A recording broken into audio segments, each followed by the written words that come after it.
Welcome to New York Got Game.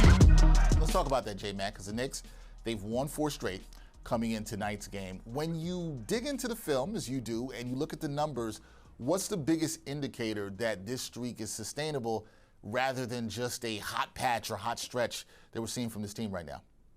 Yeah, I mean, look, I think it's always whenever you have a stretch like this where a team that I think, as you say, a week ago, they were 18th or 19th in the league in defense, and they have now been first in the league in defense by a considerable margin. There's probably going to be some luck having to do with that, and sure enough, if you look at how opponents are shooting over the last 4 games against the Knicks, it is by far the lowest opponent effective field goal percentage in the league, 44.4%. The next lowest is 47.5%. So they're getting a little bit lucky. That said, the one thing that I do want to highlight is that the Knicks are turning over their opponents in this stretch at a much higher rate than they usually do. So for the season, before these 4 games, the Knicks were a little bit below average when it came to opposing turnover rate, so how many turnovers they were generating.